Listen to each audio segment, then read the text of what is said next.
Ang usagyod sa mga hinungdan nganong nagpakatao si Jesus dinhis kalibutan tungod kay himuon taniyang mga igsuon, himuon taniyang mga anak sa iyang langitnong amahan.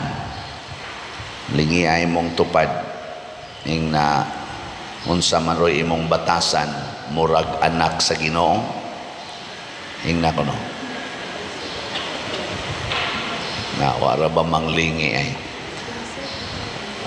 ang kasagaran nato mura ra gitag tao sa atong paminawa, tao ra gitang ordinaryo.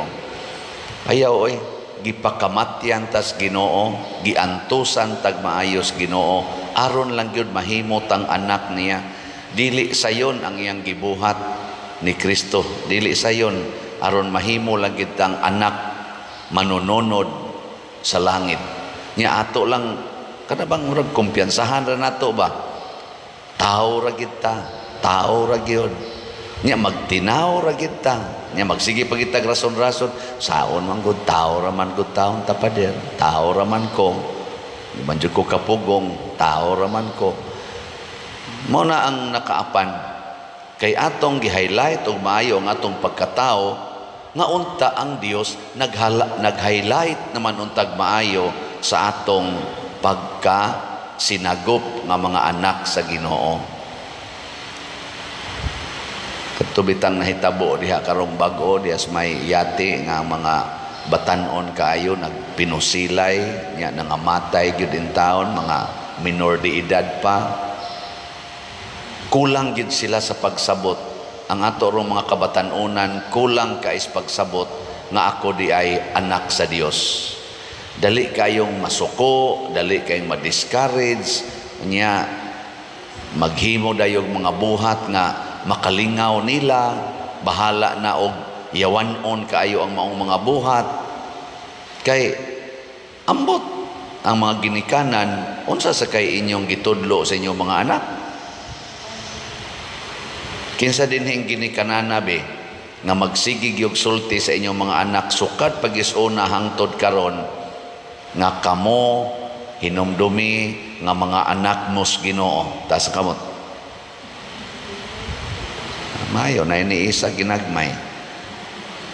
Oy, ayon lang kunyog ilara.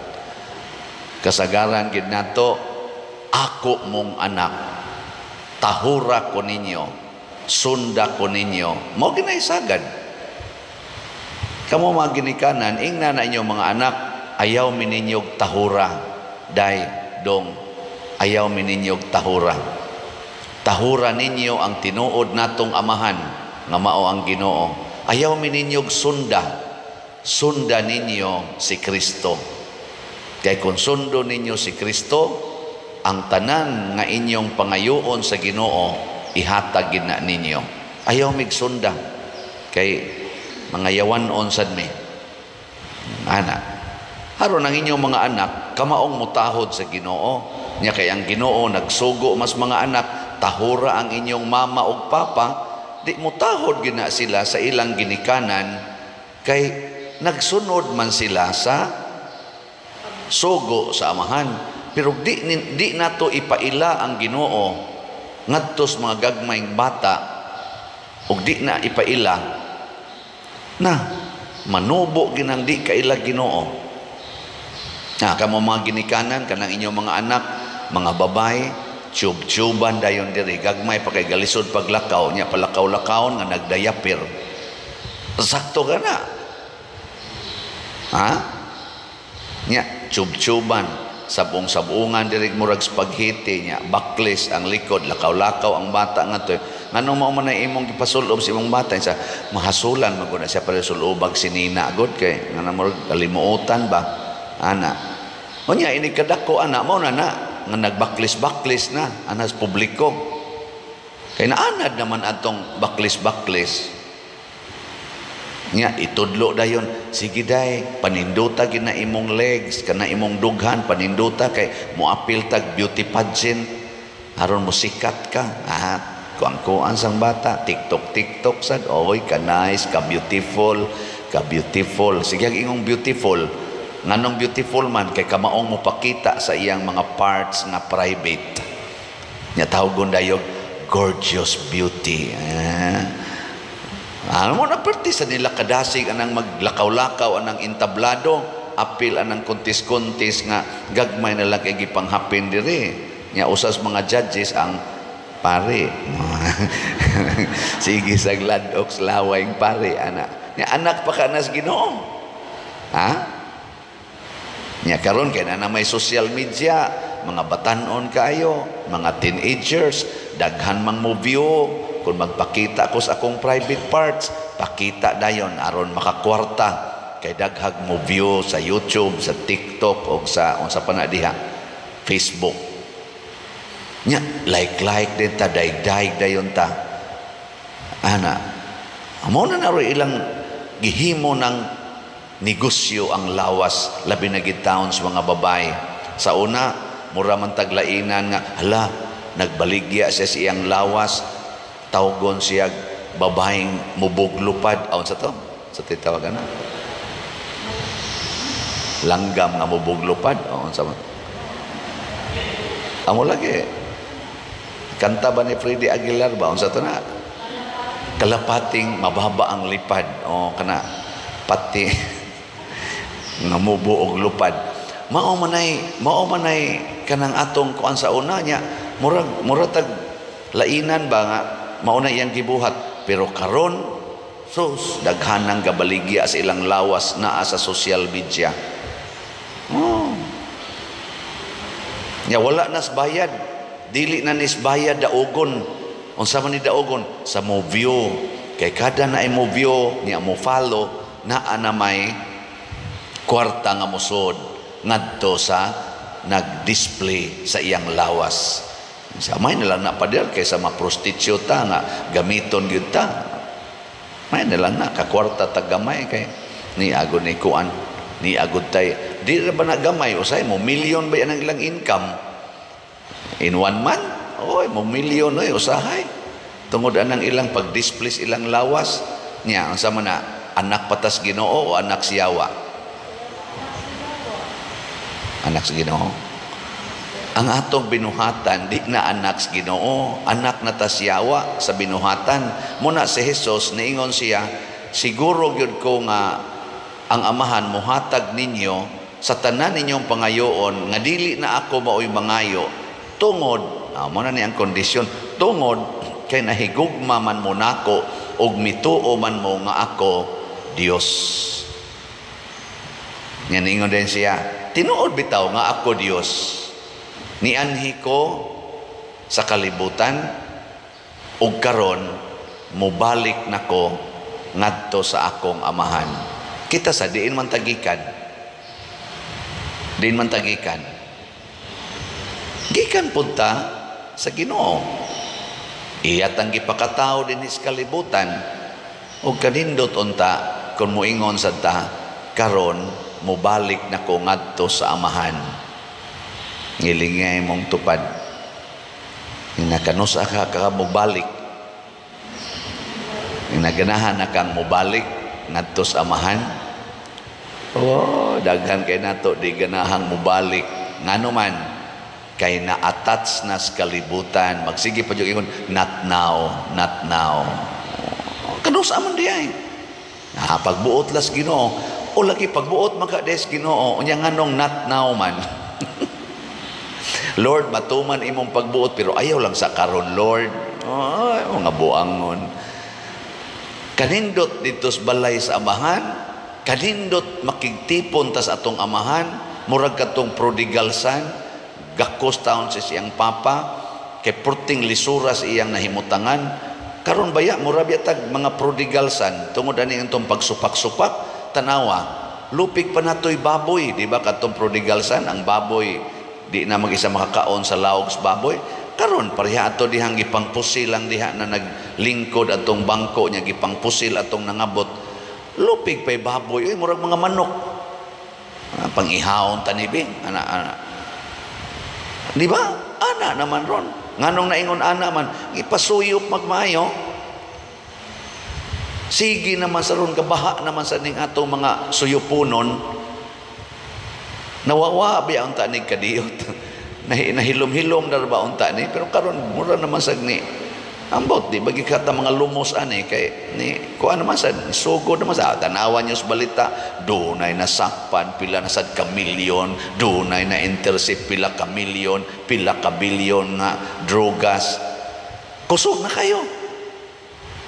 Mauna sa nahitabo nitong unang mga panahon nga murag nagbaha. Kana sa nasakpan lang na, ang wa masakpi mas daghan sa tinud-anay. Kaya may man kayo na silang mutago. Nay masakpan, sipyat lang gina. Pero ang wa masakpi, porting daghana. Mauna, ato ng iampo. Mga ginikanan, challenge nato. Puy-i ang inyong pagkaginikanan na Katoliko. Maura kinay makasulbad, go back to the family situation. Ang pamilya, ayaw mo pagsigig pangitag kwarta mga ginikanan, pangita in taon mo Ginoo. Ayaw pagsigig hatag sa inyong mga anak sa mapalit sa kwarta o sa kwarta, hatagi in taon sila Ginoo. Tagai sila Ginoo. Tagai sila sa grasya o gugmas Ginoo, nga wa mo base sa kwarta. Sige, lingay mong tupad. Yung na ipalit na lang natog slot ang kwarta. Di rin na ihatag sa simbahan ang kwarta. Ayaw na dito sa inyong mga anak nga bisag unsay pangayoong gadget hatag dayon. Ana, tudloy sila nga muhatag nga simbahan. Ngano man, katilingbanon man ang simbahan. Nya Diyos nun man ang simbahan. Kanabang mo gamit kas kwarta para sa Diyos nun nga paagi, dili ipalit og armas, dili isuyop anang siyabo og mga drogas, dili ipalit anang mga imnonon nga bisag kaadlaw na mga batanon siging inom-inom, nganong wa na may ning atiman ani nila, wa na may ni badlong nato nga mag-inom kaadlawong dako nya magpinusilay pagyon. Tungod kay wa sila matagaig Ginoo. Wa matagaig Ginoo. Ang ila na lang, unsay gusto, wa na gyud. Luoy kayo. Nya mga ginikanan, siging pangitag kwarta para sa future silang anak, pero nahatagan ka ninyo Ginoo ang inyong mga anak. Lipay kayo mo, nakagraduate sila sa college, pero nagdaka sila Ginoo sa ilang profesyon. Basig mo ending ra na, nga mangurakot lang gyapon, mangawat lang gyapon, diha sa panudlanan nga gipiyal nila kay wa lagi Ginoo, di ba? Muinding ra na nga adtos kompanya, manag-away ra na tungod anang gitawag natog peers competitions, magdinautay hangtod magdepresyon. Ang uban gani nangabuang naman koy mga kaila nga tungod kay gibash og maayos mga peers niya dito sa kompanya na anak gid in town, wa kapugong, nag-nervous breakdown tungod sa kanang pressure ba ana bashing in the social media niya. Mao na mga professionals, masig mo ending ra na nga magpuyo-puyo kay wa gitay morality on sexual sa ilang sexuality, magpuyo-puyo, mag same-sex union. Yeah, mao din na itong tawgon og professional in the perspective of God's kanaganing standards. Dili oy. Unprofessional kay na sa matas Ginoo. Bisag kani pang nagwali. Nya magpuyo-puyo og kanang na nagbilo diha, na patay.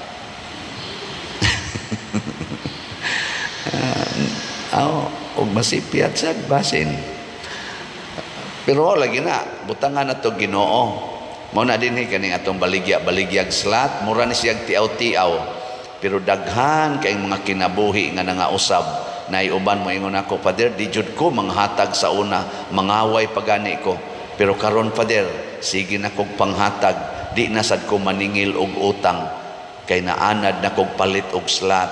Kanindot di ay Father maanad tag panghatag padong sa Ginoo. Nakula kanindot ani god, dili ni kabayrag sapi oy ang iyang transformation, pero kanang wa gyud palit-palit, kusmod lang naong anak. Lingay mong tupad ing na-addict na kagpalit, ing na kono addict kagpalit ana nya mayon gani siya, addict na kog palit oy ina din adjud ka ana maimpierno. Kay ngano man muminos magid ang imong sala basta mahimo kang manggihatagon, labi na gyud og ang imong pagpanghatag alang sa kaayuhan sa simbahan, alang sa kaayuhan sa katilingban. Nainiingon ako, Pader, diin man kag kwartaan ang imong gipangtukod og mga balay, kay ila naman nirong gi-highlight, sige man taganahon nga 80 na kabalay ang atong nahimo. Sige sang sinuwatay dinhi Pader akong balay, trabahoa in town, akong mga naong sa dani ako malagi huwat ani patrabaho sa ilang balay, tuga-tuga magminyo-minyo, wala bay mga kasal ng uban nya human ako'y pabuhatos balay. Ngigagod ninyo, maghimon lang kog balay na ako og sa Madre na haron himuon namong murag hermitage, no? Bitaw din no. Nako kanang maong mga kwarta nga akong gihimog balay, di gid na ako, partly na sa koy ako diha tampo, pero gikan na sa mga tao nga purting daghanang mga tao nga ning palit og slot adtong sitiyo. Tagpila man tong sitiyo? 100 pesos. Kisayunan mo ng 100 pesos, siging tampo-tampo, nakatukod na tag-80 kabalay, nga ang balay nila sa una, murag bayis, baboy, karon bahay nas tao, 80 kabuok, mag-average ang gasto nato og 40,000 kada balay. Asa man to sila mangitag 40,000 nga igastos para motukod og ilang puy-anan? Wa na gyud mahimo. Pero karon atong natukuran, gikan lang sa tag 100 pesos nga nagsigig tampo-tampo. Makita nato diha unsa kanindot kung magsunod tas Ginoo, makakab-o tag daghang mga butang. Kani atong nahitabo dinhi, ginagmay-gagmay. Ang impact ni ana dako kayo. Munindot ang katilingban ug ang imong kasing-kasing mahimong liwat sa kasing-kasing ni Hesus ug sa mga santos ug tawgo natang mga anak sa Dios. And anytime nga mawa ta ning kalibutan na, diretso tang mobalik sa atong amahan nga dugay nang nagpaabot nato didto, nagandam sa labing maayong puy-anan ug labing dako nga kalipay nga way katapusan. Manindog ta.